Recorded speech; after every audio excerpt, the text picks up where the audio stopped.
wassalatu wassalamu ala nabiyyin la nabiyya ba'dah wa ala alihi wa sahbihi wa man tabi'ahu wa walah. Subhanaka la ilma lana illa ma 'allamtana innaka antal alimul hakim. Rabbi yassir wa la tu'assir karim. Wala haula wala quwwata illa billahil azim. Walhamdulillahi rabbil alamin. Bismillahirrahmanirrahim.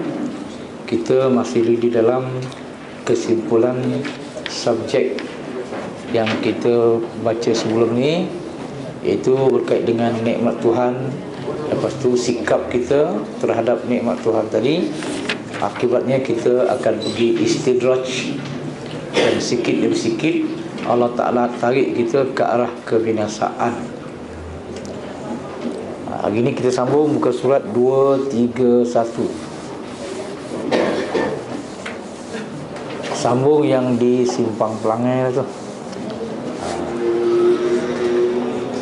Kalau yang di sini tu 29289. Kan? 229. 231. Kita sampai kepada yang keempat, atau yang atas sekali tu.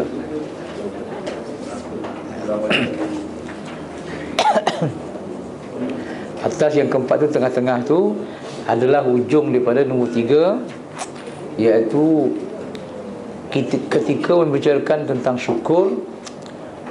Syekh Syarqawi menyatakan syukur nikmat akan menyebabkan bukan saja nikmat tersebut kekal, bahkan juga semakin bertambah. Dan yang sebelah kanan tu, semua nikmat ni datang daripada Allah. Firman Tuhan dalam surah An-Nahlu ayat 53, wama bikum, muka surat 231, wama bikum min ni'matin faminallah. Wama bikum, dan apa-apa yang ada dengan kamu. Ma tu apa-apa, bikum dengan kamu, min ni'matin daripada apa saja bentuk nikmat, faminallah, maka ialah datang daripada Allah.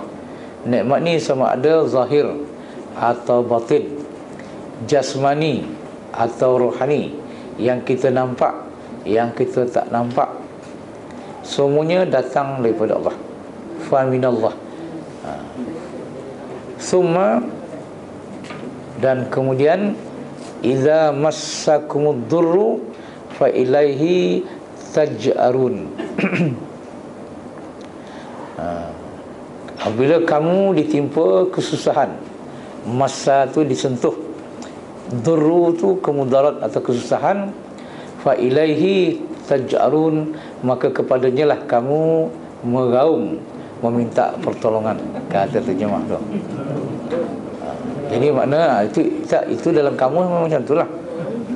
Jadi maknanya bila kita dalam kesusahan, ke siapa kita minta tolong? Ke Allah. Jadi meraung ni bergantung kepada jenis kesusahan, kan?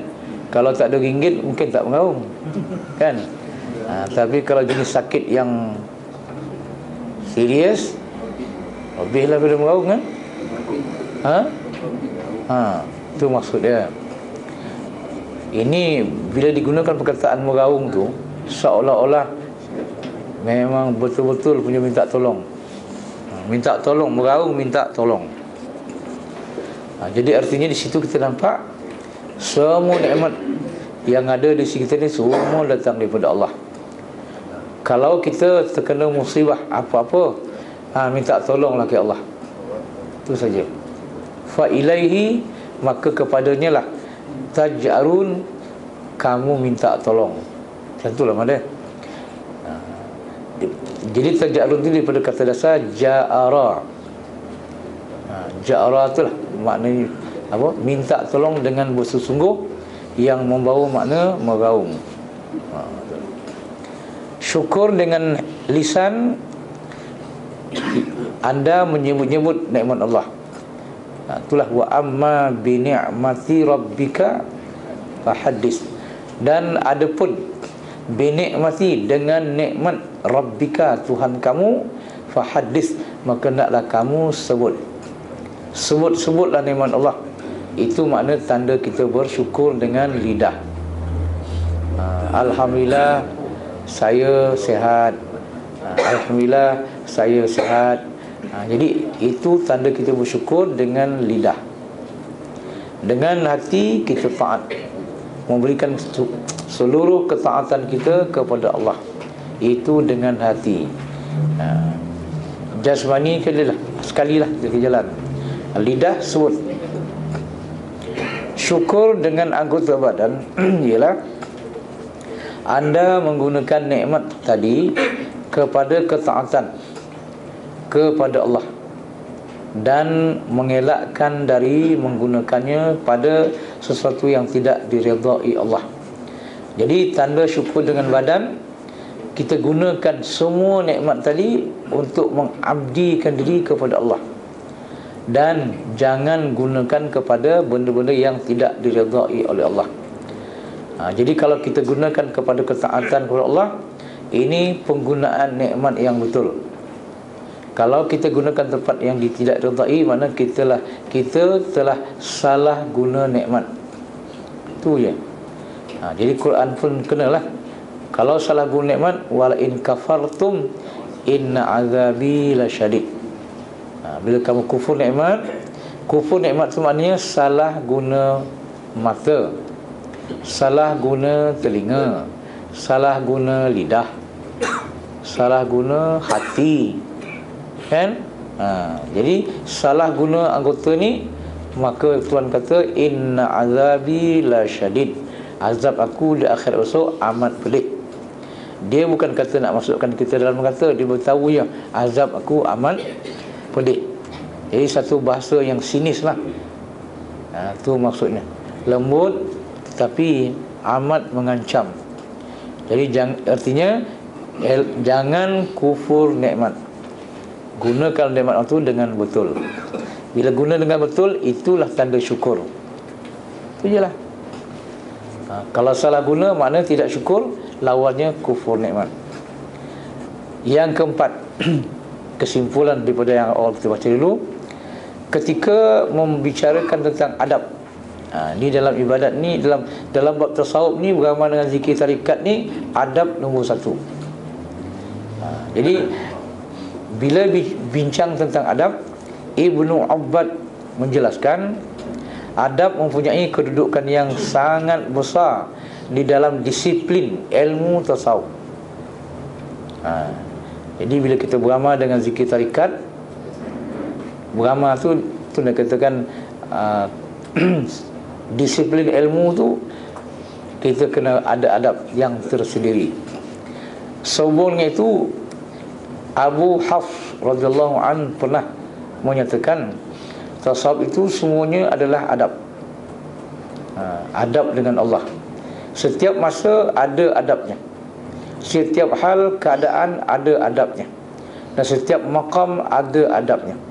Sesiapa yang berterusan menjaga adab mengikut masa-masa tersebut akan sampai ke tahap ahli tasawuf yang sebenar. Sesiapa yang mensia-siakan adab, sebenarnya dia berada pada tempat yang jauh, tetapi disangkakan dekat dengan Allah. Kata ada adab tu, itu yang diistidraj tu. Kan dia ingat dia okey, tapi sebenarnya semakin jauh. Dia sebenarnya tersingkir. Allahu Akbar. Dia sebenarnya tersingkir dari sisi Allah, tetapi menyangka diterima oleh Allah. Ini lalu istidraj yang kita baca dulu. Sanastadrijuhum min haitsu la ya'lamun. Tuhan akan tarik dia ke arah kebinasaan sekira-kira mereka tidak menyangka yang dia ditarik ke arah kebinasaan itu. Kita okey kan, okey, tapi sebenarnya kita dah hancur. Itulah. Kita berzikir, tapi dalam masa yang sama hati kita banyak angan-angan. Contohlah kan, lepas tu kita kadang-kadang sifat buruk sangka, dan macam-macam lah. Alah bukan payah, makan je lah. Makan tu senang kan. Sebab sifat mazmum pertama makan. Kita berzikir anda, makan pun anda. Contoh, kita rasa kita okey lah, ada berzikir okey kan. Sekali duduk 3,000, 5,000 memang sedap. Tapi dalam sesama makan pun semacam yang andal kan. Kita sangka kita akan okey kan. Sebenarnya itulah istidraj. Sepatutnya lagi kita kuat beramal, lagi kurang makan. Contoh je lah kan. Ini contoh dah. Mudah ya.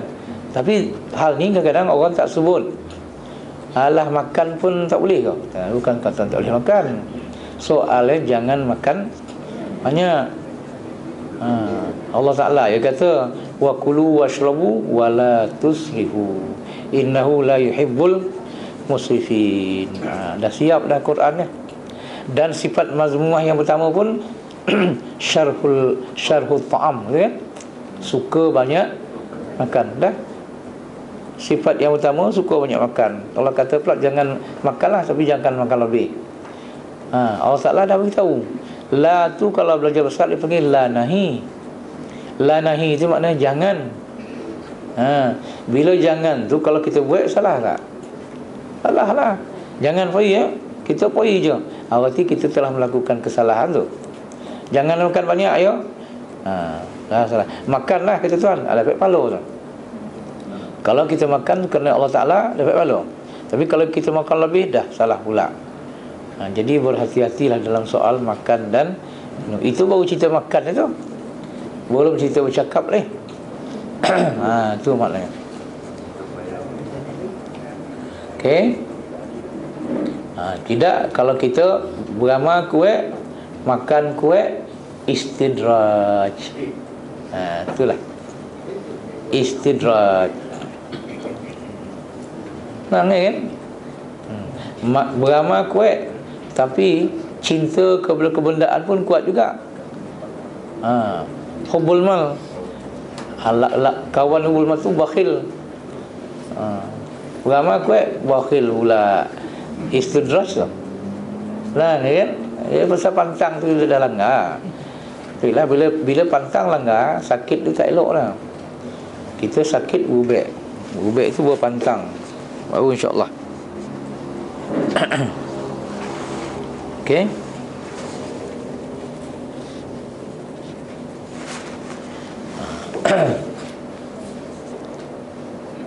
Abdullah bin Khafif, Abu Abdullah bin Khafif menyatakan, suatu ketika Ruwaim pernah menyatakan kepada saya, jadikanlah amalan anda manis dan adab anda halus. Bahasa dia kan, jadikanlah amalan anda manis dan adab anda halus. Kalau panas sekali kita tak nampak apa benda tu kan. Jadi dalam beramal ni dia ada manisnya. Bagi orang tak biasa beramal, dia tak nampak kan. Tapi bila kita rasa beramal tu, kemanisan di dalam beramal. Itu satu. Yang kedua, adabnya adalah adab anda halus. Halus ni pun mana susah nak diterjemahkan. Maknanya jaga semua pantang larang Allah Ta'ala tadi. Itulah maknanya. Jangan buat apa yang dia larang. Daripada sekecil-kecilnya sampailah sebesar-besarnya. Kalau ada yang besar pun tak dapat larang, yang kecil payah. Makan tu pun itu besar tu kan. Yang kecil tu dalam hati. Dalam hati apa tu? Contohnya timbul perasaan buruk sangka terhadap Allah Ta'ala, tapi kita tak tahu kita buruk sangka. Contohnya lah, aduh panasnya lah hari ni. Itu buruk sangka dengan Allah Ta'ala. Lebih hujan hari ni. Jadi kita melahirkan perasaan tidak selesa dengan keadaan. Keadaan itu siapa yang menjadikan? Allah. Dia yang menjadikan panas, dia yang menjadikan hujan dan sebagainya kan. Kita masa tu kita keluarkan perasaan kecewa kita. Mengeluh kan. Panas lah hari. Hai lah hujan. Jadi mengeluh tu mengeluh dengan siapa? Kan? Kita mesti mengeluh dengan orang yang dekat dengan kita lah. Orang sebelah hujan, yolah kata kan. Orang sebelah tu jawab. Jadi seolah tak ada kono-mono dengan Allah Ta'ala. Sebenarnya ini ada buruk sangka. Jadi seolah-olah Allah Ta'ala tu tak pandai menjadikan panas dan sejuk yang sesuai dengan kita. Itu je lah. Tapi kita oleh sebab tak masuk dalam lopak ni, kita tak fikir macam tu. Kita fikir tak ada, macam seolah-olah Allah Ta'ala tu tak ada terlibat dalam hal panis-panis sejuk ni. Nak gosaklah kita. Itulah kata halus sangat. Hanya orang yang mempunyai kefahaman ilmu tauhid yang tinggi dan sentiasa beramal dengan tauhid tadi, dia boleh fikir macam ni. Dan benda ni selalu kita fikirkan, bukan sekali-sekali fikir. Pasal dalam hal ni tak ada orang ingatkan kita dah. Orang lain pun sama je kan. Itu sebab dia. Sesetengah ahli tasawuf menyatakan, jagalah adab baik yang zahir maupun yang batin. Ini maksudnya serupalah tadi tu. Tidak ada seorang pun yang buruk adab zahirnya, melainkan akan dikenakan hukuman dari segi zahirnya. Dan tidak ada seorang pun yang buruk adab batinnya, melainkan dikenakan hukuman dari segi batinnya. Jadi bila kita adab kita tak ada, baik zahir baik batin, dalam soal peningkatan ni tak adalah. Kan? Kita adab batin kita tak ada dengan Tuhan. Contoh, kita beramal andal ni, kita rasa kita okey kan? Tapi tak. Inilah dia istidraj balik. Bila kita dah batin kita tidak ada adab, kita rasa kita meningkat tu. Kita rasa meningkat. Sebenarnya kita istidraj balik mula. Sanastadrijuhum bima min haitsu la ya'lamun. Itulah jawapan dia. Zunnun al-Misri menyatakan, apabila seorang murid keluar dari ruang lingkup adab, dia akan kembali semula ke tempat asal dia datang. Jadi maksudnya kalau kita dah tak ada adab, macam kita belum bertarikat lagi. Seolah baru kita nak beramal tarikat. Kalau tak ada adab, mana kita dah naik tinggi tu, ondo balik ke bawah. Naik tu, ondo ke bawah balik. Dia dah ondo ke bawah, nak naik balik semula, sorry. Itulah dia. Itu sebab ni kalau permulaan yang baik, insya-Allah hujung dia elok. Ni lah maksudnya. Man asyraqat bidayatu asyraqat nihayatu. Dulu awal-awalnya orang yang permulaannya baik, ujungnya pun insya-Allah jadi baik.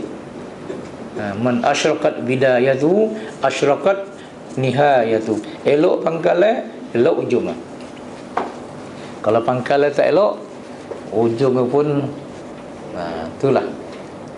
Jadi sebab tu kita nak jagalah awal-awalnya. Jadi adab ni kena sentiasa lah. Adab. Sampai ke kira lah. Mandi pun kena pakai kain. Kain kawin kan kain basah. Kain basahan. Jadi maknanya, walaupun orang tak ada dalam bilik tu, ni ada adab tu ni. Sampai macam tu lah. Dalam bilik air tak tutup kiri kanan dan bawah kan. Adab tadi pakai kain basahan, bukan kain basah kan. Kain basahan lain, besok kain basah lain kan. Kain basahan lain dia tu. Ini bahasa tu pun kena jaga juga. Tapi kalau dia yang ada kain basah tu lagi kain basahan kan. Ahli bahasa kena jaga elok-elok tu. Okey. Ya. Kain cukil. Ya itu kain cukil. Betul. Kain cukil ni ada yang kain hitam, ada yang merah, ada yang berbolang-bolang kan. Ngalau nyamuk. Ya. Boleh juga. Hari ni dah tak ada dah. Itu tepung cap kunci. Hari ni tepung cap kunci dah ada kan. Kain belacu ya, ada. Jadi kita kena pakai kain basahan, kain cukin. Adab, ini adab. Nampak? Alah, tak nampak dia orang tu, kata dia. Kita ambil mudah. Itulah dia nama adab. Ujar Sufyan Ats-Tsauri rahimahullah ta'ala, sesiapa yang tidak menjaga adab yang berkaitan dengan sesuatu waktu, masanya pada masa itu adalah satu masa yang dimurkai oleh Allah. Pada masa kita tak jaga adab, masa itu kita dimurkai oleh Allah. Jadi bila dimurkai Allah Ta'ala, mana Allah Ta'ala marah. Tapi murka ni bahasa gajah-gajah. Terlihat. Murka tu maknanya marah. Baginda raja telah murka, kan? Marah macam tu. Kalau kita panggil marah, ini bahasa orang tinggi-tinggi. Jadi telah murka, marah. Jadi nampak awak ni nak berjalan ke arah kami gitu kan, tapi kau tak ada adab, apa hal kan? Itu kan. Ini Allah Ta'ala halakan raja dan dunia ni. Kalau kita berjalan nak pergi raja tu, jalan pun nak ada langkah elok kan. Jangan macam meremeh berjalan di depan raja, tak jadilah. Tahu meremeh tu tak? Merewai kaki kan, tak elok diatur, tak elok langkah kan. Macam orang nak lima pingat lah kan. Itulah. Ujar Ibnu Mubarak rahimahullah ta'ala, kami lebih perlu kepada adab walaupun sedikit. Adab penting berbanding keperluan kepada kebanyakannya ilmu. Kepada banyaknya ilmu. Ilmu penting juga, tapi dalam masa beramal ni adab. Itu dah. Kalau kita berzikir tak pakai baju macam boleh, tapi kuranglah sikit.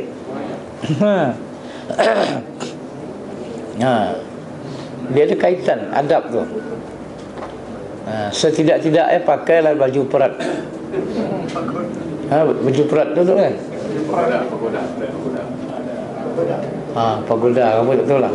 Pagoda tu dia punya syarikat kan. Tapi orang kampung tu lagi baju perat kan.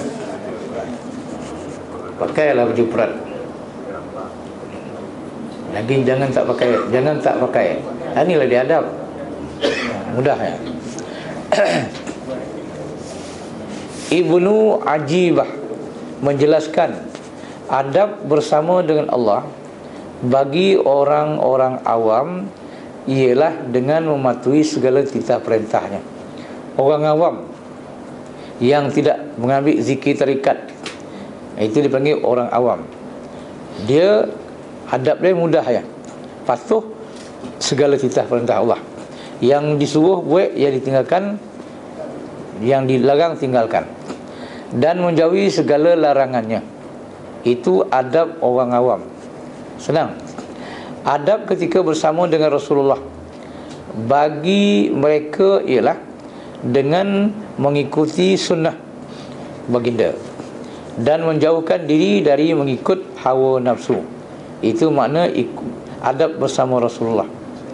Apabila mereka kurang melaksanakan perkara ini atau mencanggahi larangan Allah dan Rasulnya, mereka akan dikenakan hukuman segera pada panca indera zahir mereka, dan hukuman masa akan datang pada makna dan panca indera mereka. Jadi kalau orang awam tidak melaksanakan perintah dan larangan dari tadi, Tuhan akan cepat mengenakan hukuman. Itulah hukuman apa? Orang tu kadang-kadang semakin jauh daripada Allah, bukan di rotan kadang-kadang. Itu istidraj yang amat laju, betul tak? Orang awam yang tak ada adab tadi, istidraj dia lagi laju. Mana Tuhan tarik ke arah kebinasaan sampai dia tak perasan. Itu je lah. Okey. Bagi orang-orang yang mempunyai kedudukan yang khusus dengan Allah, adabnya ialah dengan memperbanyakkan berzikir kepadanya. Jadi mana kalau kita dah masuk lopak tasawuf ni dan dah mengambil zikir tarikat, maka adab kita kena banyakkan berzikir. Itu adab dia. Jangan kurangkan zikir. Memerhati kehadiran hatinya. Tengok hati kita, ingat ke mana dia ingat tu? Ingat Allah ke ingat benda lain? Kalau ingat benda lain, tukar channel tu, ingat kepada Allah balik. Dan mengutamakan kecintaan kepadanya. Nya tu Allah, N tu huruf besar kan, maknanya Allah lah tu.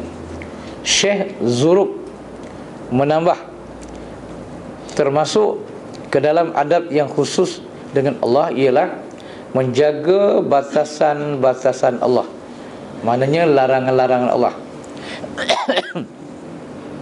Menepati janji. Batasan Allah tu mana? Hukum-hukum ni lah. Menepati janji. Jadi janji ini terlalu umum. Janji dengan orang dan janji dengan Allah. Janji dengan Allah tu, itulah yang syahadah kita tu. La ilaha illallah, janji kita. Asyhadu, aku berjanji, tiada Tuhan yang mesti saya taat melainkan Allah. Itu janji kita. Bila kita tak tunaikan janji, kita dah munafik dengan Allah Ta'ala. Berat sangat. Menaruh pergantungan hidup kepada Allah yang maha memiliki lagi maha penyayang. Jadi kita mesti tawakal, pergantungan kita kepada Allah. Iyyaka na'budu wa iyyaka nasta'in. Nasta'in itulah maknanya pergantungan kepada Allah, minta tolong kepada Dia. Redha dengan sesuatu yang wujud.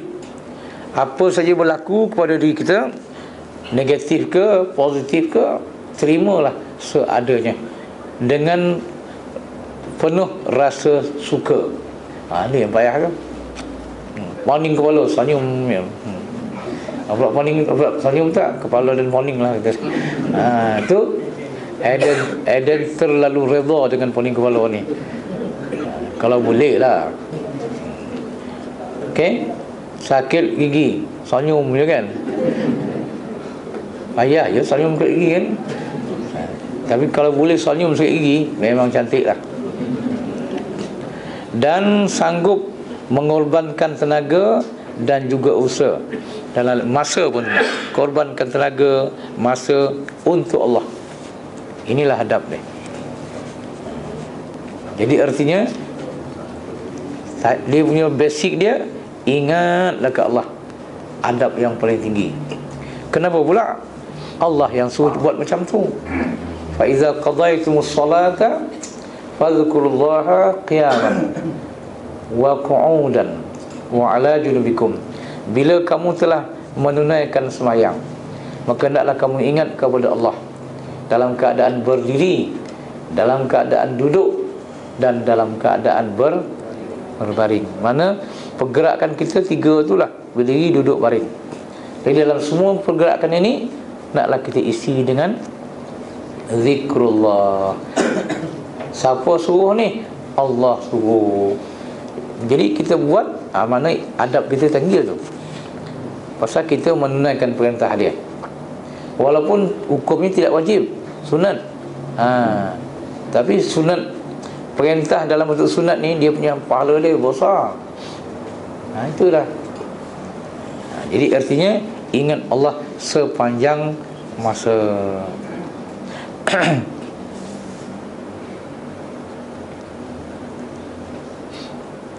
Adab orang yang khusus dengan Rasulullah sallallahu alaihi wasallam ialah dengan mengutamakan kecintaan kepada baginda. Kita mesti ada perasaan kasih, bukan kepada Allah saja, kepada Rasul pun kita ada kasih. Berpegang dengan petunjuk baginda, dan seterusnya berakhlak dengan akhlak baginda. Apabila mereka kurang dalam mengingatinya atau hati mereka tidak hadir bersama dengan baginda, atau kecintaan mereka cenderung kepada sesuatu yang lain daripada Rasulullah, atau kurang melakukan perkara-perkara yang disebut di atas, atau mereka merungkaikan ikatan yang telah mereka ikatkan dengan Allah, mereka akan dikenakan hukuman pada panca indera zahir dalam bentuk pukulan atau penjara atau kata-kata cacian dengan lisan, atau hukuman yang melibatkan makna yang merupakan hukuman yang lebih berat yang disebutkan, seperti memutuskan bantuan dan mewajibkan mendapat laknat, na'udzubillah, dan penyingkiran ke tempat yang jauh daripada Allah. Ini maknanya istidraj lah. Jadi maknanya kalau kita tidak ada adab dengan Allah, tidak ada adab dengan Rasul, kita beramal ni dengan sendirinya istidraj. Mana dihukum Allah Ta'ala tu, hukum tu kan, daripada tempat yang tinggi kita akan turun ke bawah. Itulah hukuman dia. Masalah dia pula, hukum tadi pula kita tak terasa. Kita rasa kita okey kan. Dalam pada itulah kita gurur, nama pula dia, gurur, terpedaya. Kita rasa kita okey, waktu tak okey kata dia. Kita akan pergi ke KO. Ya. Bukan okey tu apa kata dia?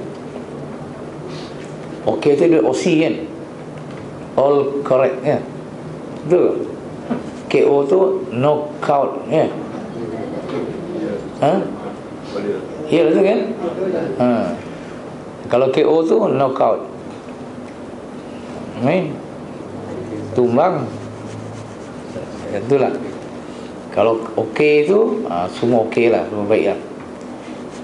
Jadi ingat-ingat tu, jangan sampai kita istidraj. Kita ni semua beramal berzikir, semua la ilaha illallah. Sama ada di tengah sembahyang kau, atau dalam kereta kau, dalam berjalan kau, atau di mana tu berzikir. Adab. Itulah adab. Kalau dengan Rasulullah, ikut akhlak Rasulullah. Diam ya. Dalam keadaan diam, kita ikut akhlak Rasulullah SAW. Kalau tidak, kita akan disingkirkan ke tempat yang jauh daripada Allah. Itulah dia istidraj. Jadi perkataan istidraj ni kita war-warkan selalu dalam diri kita, supaya perkataan ini jadi satu istilah yang menggerunkan, kan? Tuan tarik kita ke arah kebinasaan dalam keadaan kita tak perasan. Min haitsu la ya'lamu, daripada sekiranya mereka tidak mengetahui, tak tahu. Ya, tak ada tanda-tanda kan. Kalau ada tanda senang. Bagi orang yang lebih khusus, yang tinggi kedudukan dalam tasawuf tadi, iaitu orang-orang yang telah pun sampai kepada Allah Azza wa Jalla, adab mereka dengan Allah ialah dengan menunjukkan sifat tawaduk kepada Allah dalam setiap perkara, mengagungkan segala perkara, berterusan pengenalannya terhadap kebesaran atau kecantikan Allah, atau merasai perbezaan kesan, atau mengalami perpindahan keadaan. Jadi orang yang khusus ni dah sampai makam panabillah umpamanya, adabnya tak ada lain lah. Dia bersifat dengan sifat terus tawaduk, merendah diri dengan Allah, dengan semua orang, dengan siapa saja. Bukan tawaduk dengan Allah je lah. Dia jumpa kambing, dia tawaduk dengan kambing. Wahai kambing, engkau lebih baik daripada aku. Engkau dijadikan Tuhan betul-betul untuk dimakan daging oleh manusia. Kau tak berdosa. Aku ni manusia berdosa banyak. Jadi kau tak berdosa, kau hanya berkhidmat kepada manusia. Aku ni berdosa, jadi kau lebih baik daripada aku. Kambing lebih baik daripada kita. Jumpa pula budak kecil umur setahun dua, wahai kanak-kanak, engkau lebih baik daripada aku. Kau belum lagi mukallaf, kan? Dia tidak ada dosa dan tidak ada pahala. Hadan ni dah tua lah, kan? Dosa sokong buruk. Jadi sekarang ni kamu lebih baik daripada aku. Itulah tawaduk. Jadi dengan langsung bila kita cakap macam tu, ya Allah Tuanku, baru kita mengadu ke Tuhan. Yang kita dalam keadaan lemah ni kan, mengadu ke dia balik. Macam itulah kaedah dia. Adab bersama dengan Rasulullah SAW pula ialah dengan merealisasikan rasa berpada dengannya, mengagungkan umatnya dan menyaksikan cahayanya, sebagaimana yang dinyatakan oleh Abu Al-Abbas Al-Mursi, bekas Presiden Mesir. Yo, betul. Al-Mursi itu sama lah. Agak Al-Mursi itu keturunan dia kan? Orang Arab ni dia punya gelaran macam tu. Dia Al-Sisi. Al-Sisi. Al-Sisi itu yang sekarang, yang masuk tanding presiden sekarang ni. Yang nak dijahanamkan Al-Sisi. Ya, itu yang menjahanamkan. Yang ditolak tu Mursi kan? Mursi. Mursi. Yang baik tu Mursi, yang tak baik tu Sisi. Okey. Kata Abul Abbas Al-Mursi, selama 30 tahun saya tidak pernah hilang dari Rasulullah sallallahu alaihi wasallam. Masya-Allah. Mana dia nampak je Rasulullah tu. Sedangkan dia bukan hidup sezaman dengan Nabi. Kan? Jadi macam mana tu? Pandangan mata hati dia dengan Rasulullah 30 tahun. Walaupun untuk sekelip mata. Bayangkanlah, Masya Allah. Sekiranya saya hilang dari Rasulullah, sudah tentu saya menganggap diri saya tidak layak untuk dimasukkan ke dalam golongan orang-orang Islam. La ilaha illallah. Sama macam tu. Orang ni kasyaf. Itu je lah. Bila dia kasyaf tu, dia Rasulullah tu seolah sentiasa je bersama Rasulullah. Dia nampak je Rasulullah. Tentulah. Macam mana? Tak payah jawab tu dah. Kalau kita duduk dalam keadaan orang ni, baru kita boleh cakap. Kan? Pasal mata hati kita dia boleh melihat sejauh mana pun dia nampak. Walaupun tepi kaki langit, mata hati dia boleh nampak. Macam tu lah. Jadi Rasulullah tu kan di mana kan? Dia nampak. Walaupun di Madinah ni kan, kita duduk sini. Kalau kita dah sampai peringkat kasyaf, Rasulullah tu macam duduk sini ya. Tu dah. Macam orang kasyaf, dia boleh baca apa yang ada dekat dinding Kaabah tu. Dia duduk sini ya. Boleh baca tak? Boleh baca ni. Dia baca. Jadi pandangan mata dia boleh dokek, boleh jauh ni, memang tak ada hairan. Tu pula dia tu. Okey. Inilah kehebatan diri manusia rohani dia. Apabila orang arif gagal melaksanakan haknya atau hak orang lain dalam menjaga adab, dia akan dikenakan hukuman istidraj atau pada anggota zahir dan batinnya. Istidraj nama dia, kebinasaan balik.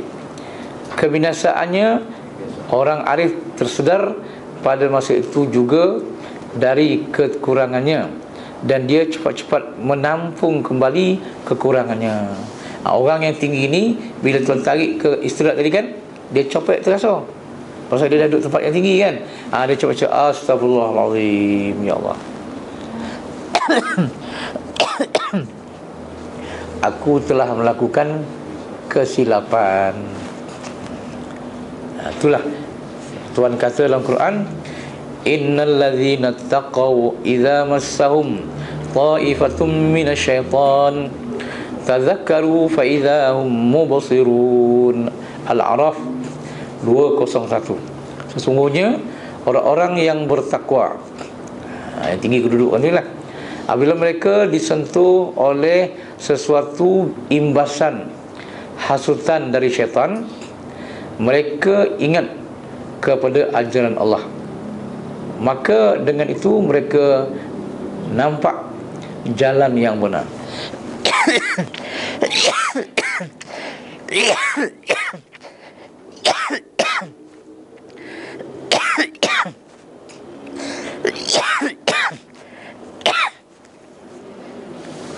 Ini maknanya, kalau kita duduk di tahap yang tinggi, kita ni dah termasuk golongan orang yang bertakwa. Bila ada datang sentuhan syaitan kepada kita, dia nak tarik kita ke arah negatif, kita cepat sedar. Kenapa kita cepat sedar?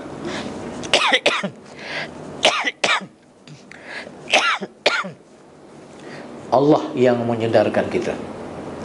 Bila Allah sedarkan kita, ini suara syaitan, maka kita pun terus balik Allahumma. Itulah. Tapi kalau kita orang tak bertakwa, bila kita ditarik oleh syaitan tadi, kita pun tak tahu dah, kan?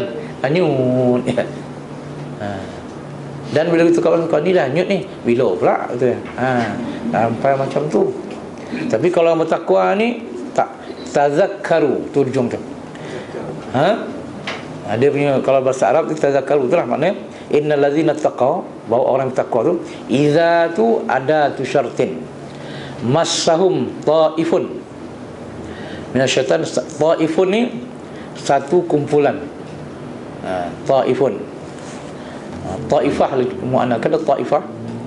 Satu kumpulan minasyaitan, daripada syaitan, massahum, telah masa ni mana menyentuh. Hum, manusia yang bertakwa tadi. Jadi apabila sekumpulan syaitan menyentuh orang-orang yang bertakwa tadi, tazakkaru, itu jawab kepada iza, maka dia akan tersedar dengan cepat. Oh, ini silap ni. Bila dia silap, fa idzahum mubsirun. Dengan itu mereka banyak nampak jalan yang benar. Mubsirun tu maknanya orang yang melihat. Isim fa'il daripada absara yubsiru. Mubsir isim fa'il, dia melihat, nampak jalan yang benar tadi. Siapa yang tunjukkan? Allah ya baik. Ini maknanya kalau orang kita ni masuk dulu dengan bertakwa, Allah Ta'ala akan pelihara kita. Bila nak anyut, tarik balik. Itu dah. Sebab kita perlu masuk dalam melopak orang takwa. Beramal lah kuat. Itu je lah. Tidak ada jalan lain untuk mendapatkan ketakwaan tadi. Inilah sekumpulan adab orang awam, orang-orang khusus, orang-orang yang lebih khusus. Orang awam, khusus, lebih. Awam ni tak beramal zikir tarikat, khusus dah beramal dengan zikir, lebih khusus dia dah meningkat kepada makam-makam yang tinggi tadi. Kita ni tah mano lah duduk lah kan. Itulah. Ketika bersama dengan Allah Azza wa Jalla, atau anda boleh juga menyatakan adab orang yang mula menempuh jalan menuju kepada Allah, mubtadi. Baru nak masuk. Orang yang sedang dalam perjalanan menuju Allah, mutawassit dalam Arab dia. Dan orang-orang yang telah pun sampai kepada Allah, muntahi. Pana billah, baqa billah. Allah Ta'ala sahaja yang mengetahui hakikat yang sebenarnya. Kunci dia itulah. Di mana kita duduk, Allah sahajalah yang tahu. Tapi kalau kita tahu, dah belajar sikit tasawuf, tahu martabat martabat nafsu amarah, lawamah, mulhamah, mutmainnah, sekongkuang dia, itu panduan kasar buat kita. Itu je lah. Kalau kita tu pun tak tahu, susah jugalah. Adab ketika bersama dengan sahabat sepergaulan pula ialah 4 perkara. Ini tadi dengan Allah dan Rasul. Dengan sepergaulan macam mana? Pertama, menjaga kehormatan mereka, baik ketika mereka berada jauh atau berada dekat. Jaga kehormatan. jangan umpat keji. Jangan puji-puji. Ya, tu puji pun tak bagus. Tidak boleh mengumpat. Ada perkataan mengumpat. Tidak boleh mengumpat mereka, dan juga sangka baik juga, dan juga tidak boleh memperlekehkan kedudukan mereka, memperlekehkan, menghina, merendahkan. Dia tu tak ada, tu. Tidak boleh dinyatakan murid-murid Sidi Fulan, si Fulan itu adalah orang-orang yang sempurna, manakala murid-murid si Fulan yang lain itu kurang sempurna. Atau orang kata si Fulan itu orang arif, si Fulan yang lain pula kurang arif, bukan orang arif. Begitu juga tidak boleh menyatakan si Fulan itu orang lemah, si Fulan pula orang kuat, dan lain-lain lagi. Jangan timbulkan perkataan itu. Sebab kalau dengar adik sahabat kita perkataan itu, tentulah dia tidak senang, kan? Pasal kita dah meletakkan dia kepada satu keadaan yang memang dia mungkin tak suka. Inilah yang dikatakan batang tubuh mengumpat.